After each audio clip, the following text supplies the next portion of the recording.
Hello everyone, আসসালামু আলাইকুম। কেমন আছেন সবাই? আশা করি অনেক ভালো আছেন। আপনাদের দোয়ায় আলহামদুলিল্লাহ আমি অনেক ভালো আছি। আজকে আমি খুবই মজার ৩ টি ফলের জুস আপনাদেরকে তৈরি করে দেখাবো।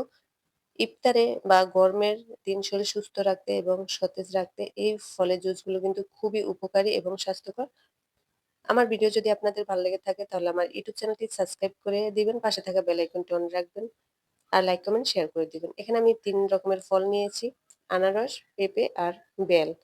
এই ৩ টি ফল দিয়ে আমি আজকে জুস করে দেখাবো। আমাদের দেশে অনেক ধরনের ফল কিনতে পাওয়া যায়। আপনারা যেকোনো ধরনের ফল দিয়ে কিন্তু জুস বানিয়ে খেতে পারেন। এই ফল কিন্তু স্বাস্থ্যের জন্য খুবই উপকারী। এতে আমি আনারসটা কেটে নিয়েছি। এবার আনারসটাকে ছোট ছোট টুকরো করে কেটে নিচ্ছি। ছোট ছোট টুকরো করে কেটে নিয়েছি। এবার একটা বেলনের ঝাঁকের মধ্যে নিয়ে নিচ্ছি। দিয়ে দিচ্ছি 1/2 কাপ চিনি। মিষ্টিটা আপনারা আপনাদের পছন্দ অনুযায়ী দিবেন। যে যেমন মিষ্টি খেতে পছন্দ করেন। এরপর দিয়ে দিচ্ছি নরমাল ফ্রিজে থাকা ঠান্ডা পানি। এরপর ব্লেন্ড করে নিব। এতে আমি আনারসের জুসটাকে ব্লেন্ড করে নিয়েছি। এবার একটা গ্লাসের মধ্যে ৩ টে বরফ দিয়ে দিচ্ছি। আনারসের জুসটা আমি গ্লাসে পরিবেশন করে নিচ্ছি। খেতে কিন্তু দারুণ মজার হয়েছে। একইভাবে আমি পেঁপে জুস বানিয়ে নিব। তার জন্য আমি এখানে একটা পেঁপে নিয়েছি। পেঁপেটাকে আমি সমানভাবে কেটে নিব। সম্পূর্ণটা দিয়ে আমি জুস করব না। অর্ধেকটা রেখে দিব। আর অর্ধেকটা আমি ছোট ছোট টুকরো করে কেটে নিচ্ছি। এটা আমি কেটে নিয়েছি। এবার একইভাবে ব্লেন্ডের ঝাড়ের মধ্যে নিয়ে নিব। দিয়ে দিব 1/2 কাপ চিনি। পেঁপেটা কিন্তু অনেক মিষ্টি, তাই আমি মিষ্টির পরিমাণটা একটু কমিয়ে দিচ্ছি। আপনারা আপনাদের পছন্দ অনুযায়ী দিবেন। একইভাবে আমি ঠান্ডা পানিও দিয়ে দিচ্ছি। এবার ব্লেন্ড করে নিব। পেঁপের জুসটাকে আমি ব্লেন্ড করে নিয়েছি। এবার একটা গ্লাসের মধ্যে ৪ টুকরো বরফ আর পেঁপের জুসটা দিয়ে দিচ্ছি। দেখুন কতটা সুন্দর হয়েছে। খেতেও মাশাআল্লাহ অনেক মজার হয়েছে। এবার আমি বেলের জুসটা বানিয়ে নিব। এভাবে আমি বেলটাকে আগে ভেঙে নিব। এরপর একটা চামচের সাহায্যে বেলটাকে আমি একটা বাটির মধ্যে নিয়ে নিব।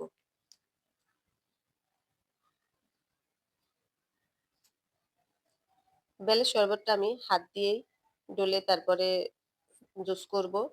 আপনার চাইলে ব্লেন্ড করেও জুসটা তৈরি করতে পারেন। তবে আমি হাত দিয়েই বেলের জুসটা বানিয়ে নিব।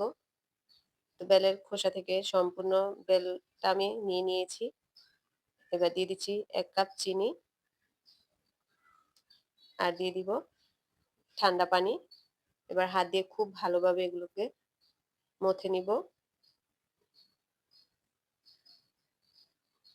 এভাবে কিছুক্ষণ গুলে নেওয়ার পরে দেখবেন জুসটা অনেকটাই ঘন হয়ে আসছে। এবার এই জুসের মধ্যে থাকা আঁশ বা বিচিগুলোকে আমি এভাবে তুলে ফেলে দিব।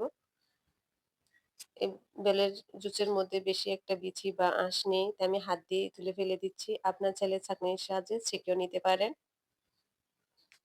তো বেলের জুসটা একটু ঘন মনে হচ্ছে, তাই আমি আরো কিছুটা ঠান্ডা পানি এড করে দিচ্ছি।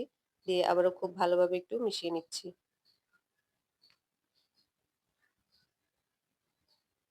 মিশিয়ে নেওয়া হয়ে গেছে। এবার পরিবেশন করব। তার জন্য একটা গ্লাসের মধ্যে আমি ৪ টুকরো বরফ দিয়ে দিয়েছি। এবার বেলের শরবতটা আমি এই গ্লাসের মধ্যে নিয়ে নিব। আমি চামচ দিয়ে নিয়ে নিচ্ছি। বাটি দিয়ে ঢালতে গেলে পড়ে যাবে। দেখুন বেলের শরবতটা কতটা সুন্দর হয়েছে। খেতে আমার কাছে অনেক মজার লেগেছে। আপনারা এভাবে বাসায় বানিয়ে ট্রাই করে দেখবেন। ৩ রকমের ফলের জুসই একসঙ্গে বানিয়ে নিয়েছি। আমার এই ফলের জুস ভিডিওটা কেমন লেগেছে কমেন্ট বক্সে জানিয়ে যাবেন। আজকের মতো এই পর্যন্ত। সবাই ভালো থাকবেন, সুস্থ থাকবেন। আল্লাহ হাফেজ।